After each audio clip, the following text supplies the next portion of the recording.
Hello friends, good morning. आज के चौथे टेस्ट में आप लोगों का हार्दिक स्वागत है। आज के हम टेस्ट डिस्कशन में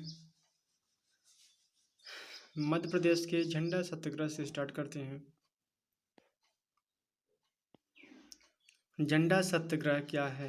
इसका स्थान 1923 में जबलपुर से झंडा सत्याग्रह का आरंभ किया जाता है। इसके प्रमुख आंदोलनकर्ता हैं पंडित सुंदरलाल हैं। कार्यक्रम जो कि यह जबलपुर नगर पालिका के टाउन हॉल से प्रारंभ होती है और तिरंगे झंडे को फहराया जाता है यहाँ पर।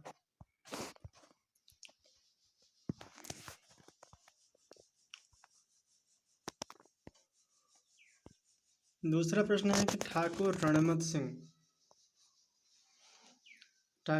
सिंह जो कि यह रीवा रियासत की कोठी के जमींदार और ब्रिटिश सेना में लेफ्टिनेंट थे। दूसरा है कि 1857 की क्रांति में बघेलखंड विद्रोही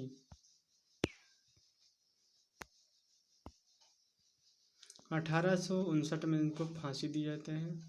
शहादत खां यह होलकर सेना में रिसालदार थे। शहादत खां 1857 की क्रांति में जब इंदौर और महू छावनी से नेतृत्व किया और इन्हें 1874 में फांसी हो जाती है।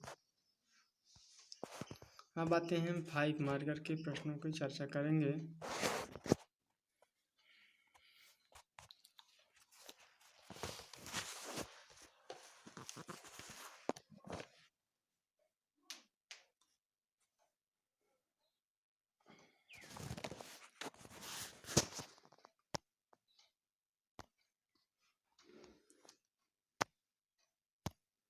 चौथा प्रश्न है कि कुंवर चैन सिंह मध्य प्रदेश की मंगल पांडे थे, स्पष्ट कीजिए। कुंवर चैन सिंह नरसिंहगढ़ रियासत के राजकुमार थे।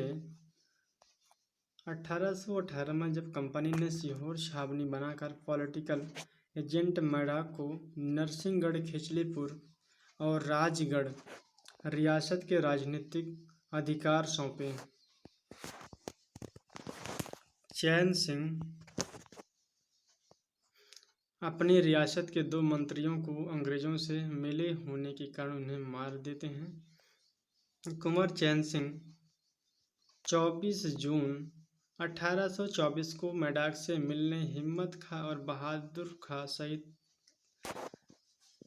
43 सैनिकों के साथ सीहोर पहुंचे। उस समय मैडाक और अंग्रेजी सैनिकों से मुठभेड़ में कुंवर चैन सिंह और साथी समेत शहीद हो जाते हैं। इसी प्रकार कुंवर चैन सिंह इस अंचल के पहले स्वतंत्रता संग्राम सेनानी बने, इसीलिए उन्हें हम मंगल पांडे कहते हैं। मध्य प्रदेश का मंगल पांडे कहते हैं। 5वां प्रश्न है कि 1857 के स्वतंत्रता संग्राम में मध्य प्रदेश की महिलाओं के योगदान का वर्णन कीजिए। 1857 के प्रथम स्वतंत्रता संग्राम में महिलाओं का योगदान अद्वितीय रहा है।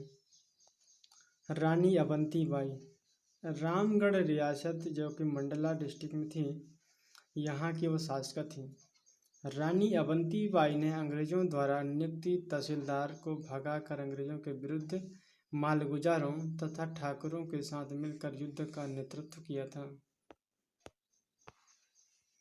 इस विद्रोह को वार्डन द्वारा दबाया गया। 20 मार्च 1858 को अंग्रेजों से घिरा पाकर स्वयं को कटार मारकर वीर गति को प्राप्त हुई। दूसरे स्वतंत्रता सेनानी रहते हैं गिरधारी बाई। यह रानी अवंतीबाई की अंगरक्षिका थी। गिरधारी बाई की अवंतीबाई के साथ रामगढ़ रियासत में 1857 की क्रांति का नेतृत्व किया था।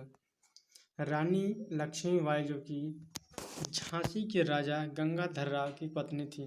गंगाधर राव ने आनंद राव को गोद में लिया था, किंतु राजा के देहांत होने के बाद दिवासन के बाद लॉर्ड डलहौजी ने उन्हें मान्यता देने से इनकार कर दी। तब झांसी पर अंग्रेजों ने आक्रमण कर दिया और रानी लक्ष्मीबाई को जून 1858 को फिरोज के साथ लड़ते हुए वीरगति को उन्हें प्राप्त हो गई। इसके बाद आते हैं झलकारी बाई। झलकारी बाई जो कि यह रानी लक्ष्मीबाई की सेना में महिला शाखा दुर्गा दल की सेनापति थी। 1857 की क्रांति में जब रानी के वेश में युद्ध करते हुए अंग्रेजों के हाथों पकड़ी गई थी। इसके बाद देते हैं रानी फूलकुमार।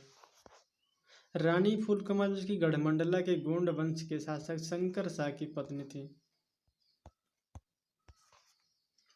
अंग्रेजों द्वारा पति की हत्या के बाद सेना का नेतृत्व किया और अंत में स्वयं को कटार मारकर वीरगति को प्राप्त होती हैं।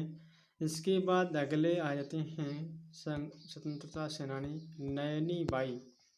नैनी बाई जो कि विजय राघवगढ़ के सेनापति रामबोल की पत्नी थी। 1857 की क्रांति में युद्ध करते हुए वीरगति प्राप्त हुई।